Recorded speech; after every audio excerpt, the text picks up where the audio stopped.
I love a good sauna session as much as the next person, but what does the science actually say about the benefits of sauna for women specifically? Welcome back to Wellness Big Sis the Pod. I'm your host, Dr. Kelsey Vick, a board-certified orthopedic doctor of physical therapy and a pelvic floor physical therapist.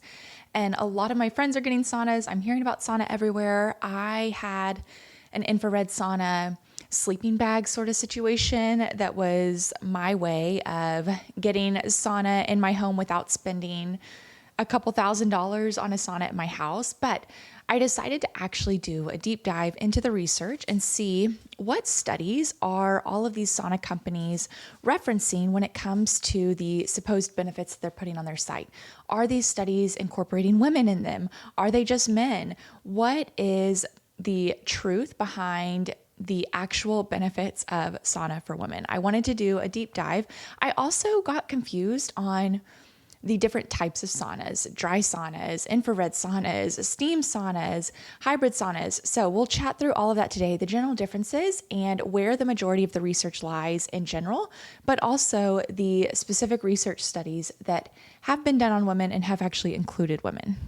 I am also deep in planning mode for our upcoming podcast festival. I am so excited. If you're new here, we did one last May for the month of mothers called Mamapalooza. It was a women's health focused where we had on an expert in creatine during the perinatal, pregnancy, postpartum period on both mom and baby. We had on a male and female pelvic health specialist who talked about sex and birth and delivery and bowel and bladder and all of the things that we are sometimes too afraid to talk about as women. We also had on a breastfeeding expert. We had experts on who focus primarily on exercising during pregnancy and postpartum and the truth behind that. So it was just, I called it a podcast festival because it was a lot of different experts that we brought on who were experts in all things women's health, specifically revolving around that pregnancy, perinatal, postpartum period. So this time around, we're going even bigger. We're doing a podcast festival around New Year's goals. So bringing on experts and researchers in different goal categories that women have in the new year. I have the next 2 weeks just lined up with interviews. I'm so excited. I'm so grateful these guests have agreed to come on. They are volunteering their time to share their education and expertise with us. So I am so excited to roll that festival out in the next few weeks. But back to saunas. I never want this to be a biohacky podcast. I never want you to think, oh, because the research says this, I have to incorporate sauna, or I have to incorporate red light therapy or cold plunge, or all of those sort of biohacky things that have become more and more popular over the last few years. The way that I like to look at it is that the foundations cover 80 to 90% of what you need: exercise, quality relationships, sleep, stress management, fueling in the right way, hydrating in the right way. If you don't have those foundations down, the supplemental, the sprinkles that you might add on top, with those being the sauna, the cold plunge, the red light, all of those sort of biohacky things aren't going to move the needle as much. But if you've mastered the basics and you're looking to up level in some way, that's where these extra sprinkles might actually benefit you in your own health and wellness. So this is just a fun way to dive into sauna and dive into the actual research. So use this episode just as a fun way to learn about sauna, not saying that you have to incorporate it in your routine. You'll see that there are actually very few studies that have used women specifically or have started to incorporate women in them. But I think I've said this before, a lot of research takes time to develop, takes time to get approved, takes time to study it in the right way and control the right variables to know a direct cause and effect relationship. So it is okay to start incorporating things before the research actually says to, but I think it's also beneficial for us to understand the research, understand what the science is actually saying, especially when it comes to these expensive investments in our health and wellness. So a bit of sauna basics. There's 4 different types and 2 that are more commonly found in 2 different countries that have the majority of research surrounding them. So the first one is the traditional Finnish sauna, or the dry sauna. The temperatures revolve around 70 to 100 degrees Celsius, or about 158 to 212 degrees Fahrenheit. For home use, those temperatures go down a little bit. The humidity level is about 10 to 20%, but it can rise up to 20 to 40% when water is poured on the hot rocks. The length that you typically stay in the sauna is about 15 to 20 minutes, and the general experience is a very intense and dry heat. A few fun facts. Most of the cardiovascular research is actually done with this type of sauna. And another benefit to this sauna is that it heats the entire room. So you're completely engulfed in this heat and in this temperature. The second type, and another commonly researched one, is the infrared sauna. So it uses infrared heaters that emit EMF radiation, which directly heats the body rather than the air temperature. The average temperatures are about 46 to 60 degrees Celsius, so about 120 to 150 degrees Fahrenheit for the air around the infrared sauna. Humidity is almost 0%. The length of time you stay in it is about 30 to 45 minutes. So people can handle longer sessions because the air temperature is a little bit more comfy. The general experience, and I absolutely loved this description because I can picture it immediately, but it's gentle, penetrating warmth like basking in the sunlight. A few fun facts. Infrared lights are directional, so you need multi-directional input in order to get the benefits from all around you. It's not just coming from the front that it will benefit the skin on your back. These saunas are very common in Japan, and they are, again, extensively researched just like the traditional Finnish saunas, the dry saunas. There's two different types. There's far infrared and near infrared. So far infrared is the most common in research, and this has a lower wavelength and a deeper penetration into the body. Near infrared has higher wavelength and more superficial, so more of those top layers of penetration of the body. The third sauna type is the steam sauna or the Turkish bath. So hot water is boiled to produce the steam. The steam fills the room, and the moist air heats the body via convection. The temperature is about 43 to 46 degrees Celsius or 100 to 115 Fahrenheit. So it's lower than traditional saunas, but feels hotter because of the steam and the humidity. The humidity is about 70 to 100%. The length of time people typically stay in these is about 15 to 20 minutes.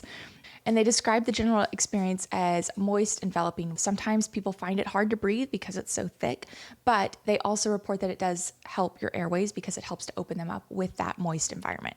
Oftentimes, this type of sauna is excluded from research because of the lack of consistency within temperature within the room. If the steam is causing the temperature changes and it's heating the body via convection, it's hard to keep that standardized. It's hard to keep that even. The fourth and final one is the hybrid sauna. And this is a combo of traditional dry saunas and infrared saunas.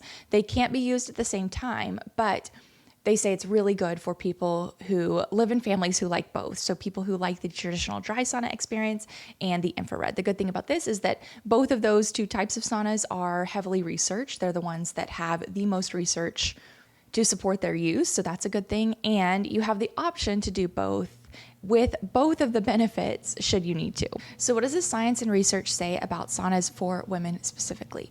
What shocked me the most was how few studies out there actually had women as part of their pool of subjects. A lot of the most popular studies referenced only studied men, which is not a bad thing. Men's and women's bodies are different, but there's certain things that are the same, so it's not a bad thing. But when talking about benefits for sauna in general, it's nice to know when women were included in part of those research studies. So what does the science and research say for women specifically when it comes to sauna therapy? I pulled a lot of the research from Dr. Stacy Sims and a lot of her education on it. She is a huge role model for me when it comes to sharing education about the female body and looking at the female body specifically to create different routines specific to our female physiology. And she has done a lot of her work on heat specifically. She self-proclaims that she might be a little bit biased towards heat anyways, because that's where a lot of her research has come from. But she also breaks down the science for why women should approach heat therapy a little bit different than men and why we might benefit from heat therapy and sauna therapy differently than men. Women have exceptional physiological adaptations to heat. Heat aligns with our female physiology. When it comes to thermoregulation specifically and how we differ from men, women start sweating at higher core body temperatures than men. We have lower baseline blood volume levels. We have a sharper increase in core temperature earlier on during exercise. We have more difficulty regulating at different hormonal stages, which our physiology relies heavily on hormones. So the fact that our thermoregulation and our ability to thermoregulate or be able to control heat and temperature within our body changes throughout the cycle should be an important consideration when it comes to deciding how to approach sauna therapy and heat therapy throughout our cycles. and in different stages like menopause. So, the benefits of sauna for women specifically who do have different thermoregulatory patterns compared to men. Sauna and heat therapy improves glucose tolerance and insulin sensitivity. So, with sauna therapy and heat therapy, our ability to take care of glucose, to sense glucose within the bloodstream, to release insulin and the appropriate amounts of insulin in order to handle that glucose that is sensed within the bloodstream is better. Sauna activates what are called heat shock proteins that you can think of as like the cell repair gals that help to rebuild proteins, repair proteins, realign them, rebalance them, prevent bad proteins from collecting together, remove waste proteins that are unrepairable. They are huge cellular repair girls within our system. So, with this substantial increase in heat shock proteins with sauna therapy, that leads to lower blood sugar and overall risk for diabetes, which also means better weight management and has the potential to reduce certain PCOS symptoms. So, speaking of PCOS, sauna has also been shown to reduce our serum testosterone levels as women. Women with PCOS have up to 2 times the amount of what is normal within their systems. So, more free testosterone levels in our bodies lead to a higher glucose intolerance and a greater insulin resistance. So, heat therapy reduces testosterone within our bodies through these heat shock proteins and activation of our parasympathetic nervous system. So, in women who have greater insulin resistance, whether that's just natural or whether we have conditions like PCOS, heat therapy can also help to regulate our menstrual cycle a little bit better and the symptoms associated with those challenges a little bit better. So, once we have a higher insulin resistance, that sort of trickles down into a lot of different body systems, including our hormonal system. So, since sauna helps to activate those heat shock proteins, which better helps our glucose control and our insulin sensitivity, that subsequently down that little pathway, down that cascade, helps our hormonal balance and our menstrual cycle regularity. So, what are these heat shock proteins? Since it seems that sauna is super beneficial for these guys, and these guys have a little role in all of the different benefits that we as women receive from sauna. So, again, you can think of these as the cellular repair gals. When activated by heat, they rebalance, realign, and repair proteins. They also remove proteins that are unrepairable and prevent bad proteins from congregating together. Heat shock protein production naturally declines as we age, so sauna acts as a way to help maintain those important cellular repair gals so that we can continue to receive the benefit that they provide within our bodies even without sauna. Things like metabolic benefits, cardiovascular benefits, overall cellular repair benefits that come from heat shock protein. Sauna also triggers a parasympathetic response within our bodies. So heat acts as a mild, controlled stressor like exercise. Exercise has mental health benefits, and you can think of exercise as a stressor that has these subsequent mental health, nervous system benefits later on. So you can think of sauna therapy in a similar way. It acts as a mild stressor that has a favorable response after. You guys know that quote from Legally Blonde that's exercise makes people happy and happy people just don't kill people. I think of that quote when it comes to not only exercise, but also sauna therapy. So heat acts as that mild controlled stressor for women that activates our parasympathetic nervous system, that rest digest part of our nervous system, and releases calming neurotransmitters like dopamine and serotonin, just what Legally Blonde Reese Witherspoon was talking about. Sauna therapy can also help us to lower cortisol, and I always like a little disclaimer, cortisol is not the bad guy. Sustained cortisol elevation for prolonged periods of time is where it gets challenging for our bodies, but cortisol is not the bad guy. So initially, sauna might spike your cortisol because, again, it is that stressor. But once your body starts to understand and realize that it is a good stressor to our bodies, it will start to level out those baseline levels of cortisol over time, which is a good thing. Sauna therapy also supports recovery through those heat shock proteins, those cellular repair girls that just go within our bodies, within our mitochondria, and help repair things bit by bit. Our parasympathetic nervous system activation, again, huge for that rest, digest, muscle repair, muscle recovery part of our workout. That's why the cool down is so important. But sauna also allows for increased vasodilation within our system. So that's an increasing in the diameter, the circumference of the vasculature within our bodies to make for easier nutrient oxygen delivery to where we need it, and also improved waste removal from areas where we don't want that waste to collect. And lastly, it might help with easing hot flashes. And this is a little counterproductive, using heat to ease hot flashes. What do you mean? Especially when it comes to menopause specifically. With menopause, our brain's thermostat starts to go a little funky, which is why we have those hot flashes. It starts to sense heat a little earlier on, and we might start to sweat because of it. Sauna therapy acts as a little bit of recalibration. And I think of it like the use of dry needling. I don't know if any of you guys have ever gotten dry needling, but we poke a needle into your musculature. And one of the theories behind it is that it kickstarts that inflammatory process over again, especially in people with chronic pain. So let's say you have chronic low back pain for 3 months or whatever. We might stick a needle in there, with the theory behind it being that we are damaging that area a little bit to restart that inflammatory process and that subsequent healing. We can think the same thing for sauna when it comes to how it might be able to help during menopause with hot flashes. By exposing the system to heat, it can then recalibrate that system to make it understand and realize, hey, oh, okay, this is heat. What I'm sensing as heat before and causing those hot flashes was not necessarily the threshold that I want it to be at. Let me change it a little bit. Let me shift it. Let me recalibrate it to this new threshold that I'm sensing. So there's a lot of benefits that have been shown for women through Dr. Stacy Sims' research and her blog and just her collection of education that she shares with others. But there's also a bit of other research out there where women were either the only subjects or women were part of the subject pool. So overall, for women specifically, cardiovascular benefits have the strongest research evidence.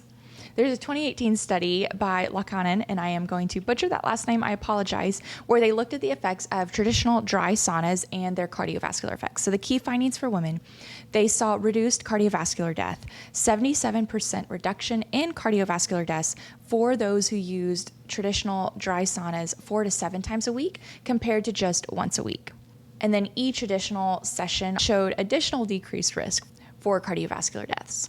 They've also found improved heart function in patients with heart failure. So they did far infrared dry sauna 15 minutes for 5 days a week for 2 to 4 weeks. And the key findings for women specifically were improved left ventricular ejection fraction, which is basically the percentage of blood that gets pumped out of the left ventricle during each beat of the heart. The more blood that gets pumped out, the better, the stronger your heart is. So it's a really good measure for cardiovascular function. They also found reduced heart stress markers. Again, these patients were in a certain stage of heart failure.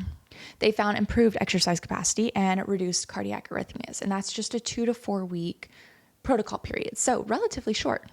There was also a study in 2018 by Hussein et al., which was a systematic review. So the top level of evidence that pulls together a lot of different studies to summarize. So it's not just looking at one study, it's pulling together a lot of different studies, a lot of different participants, and those subsequent results.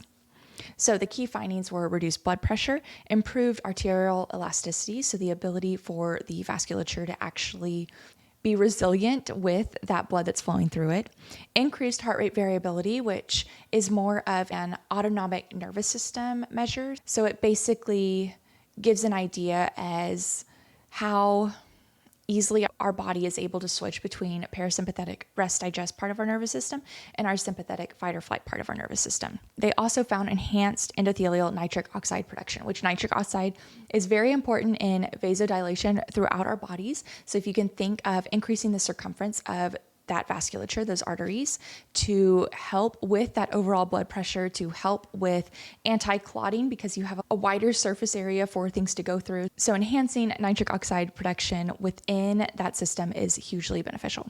For pain management and physical recovery, there was a 2005 study by Masuda that looked at the effects of far infrared sauna on mixed gender chronic pain patients. So they did 15 minutes daily for 4 weeks during hospitalization. So these patients had a lot of pain if they were in the hospital.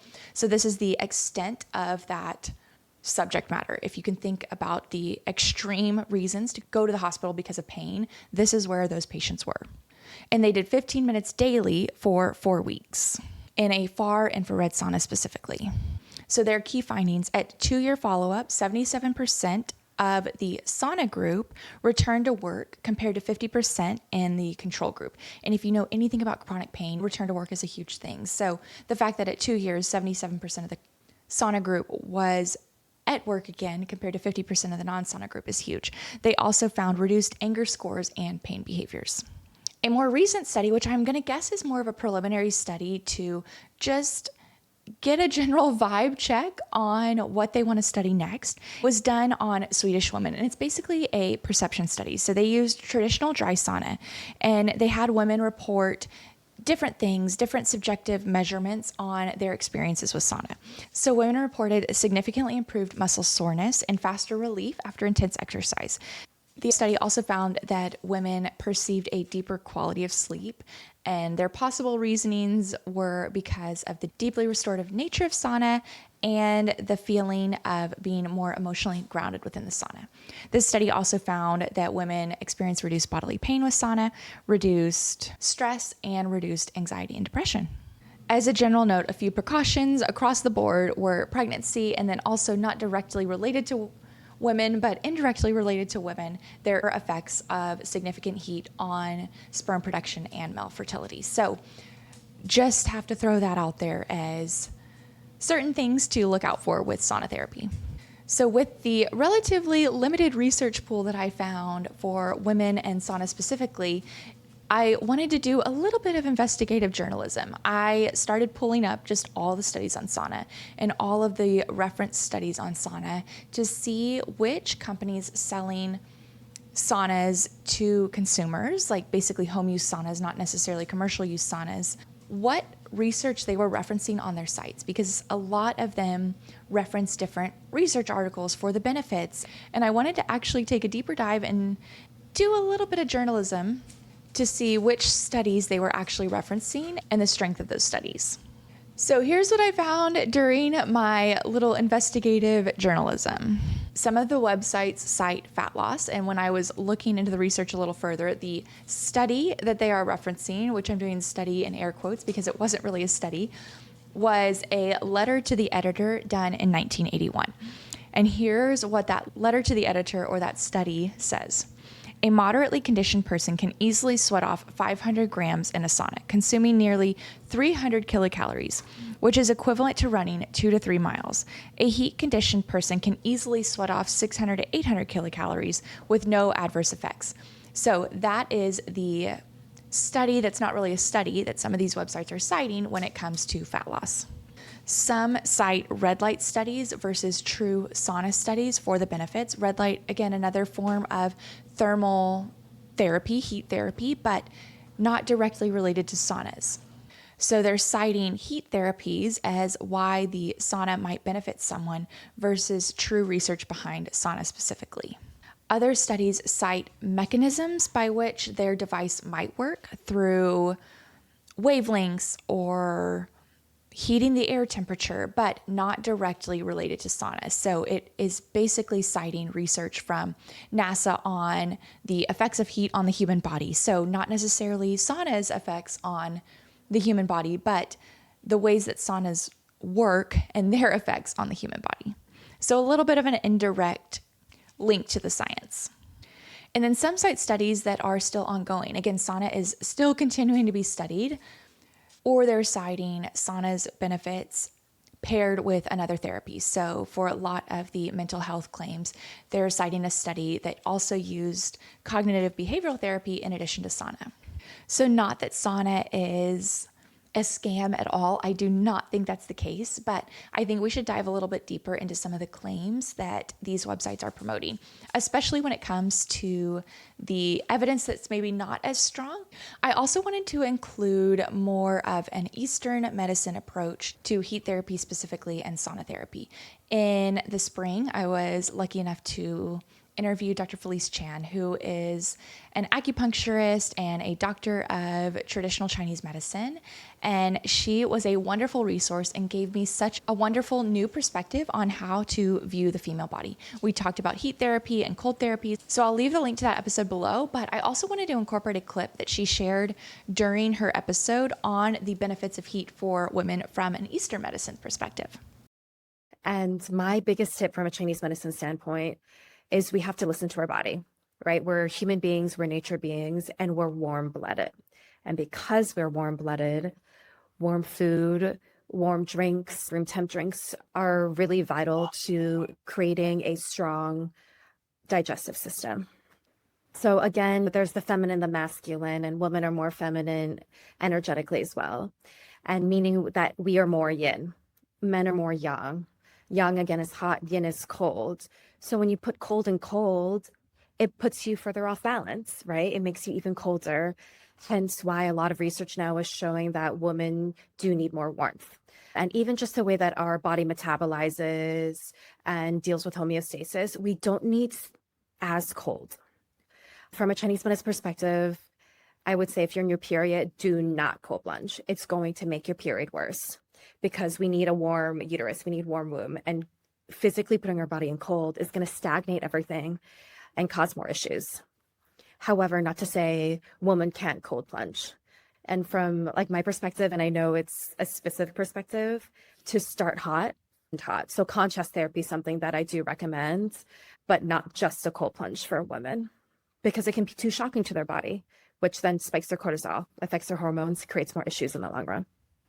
I also think here in the States, we can get very caught up on the Americanized view of sauna, but from my research, it seems the two most common countries for the use of sauna are Finland and Japan. I knew about Finland. Japan actually surprised me a little bit. So I reached out to one of my very good friends and I knew she had a friend from Finland. And I was like, hey, would you mind reaching out to your Finnish friend to see if she would be able to just give me a rundown on how sauna was used in Finland? What was the overall vibe surrounding sauna? Was it used as health and wellness? Was it used more socially? How do they incorporate sauna as a part of their daily lives? And I just wanted to see if she would even be willing to send me her thoughts. And gosh, did she deliver? She gave me exactly what I was hoping to understand on a deeper level. So thank you to my dear friend who reached out to her dear friend from Finland. Thank you to my new friend from Finland for helping to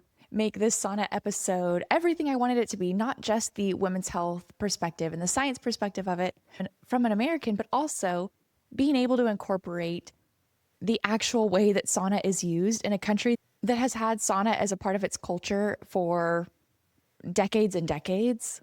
So I'm very appreciative, but I wanted to share with you guys what she told me about growing up in Finland and their use of sauna. So she writes, I'm happy to share my insights on the topic as I am a big sauna fan myself and grew up in an environment where sauna was absolutely taken for granted.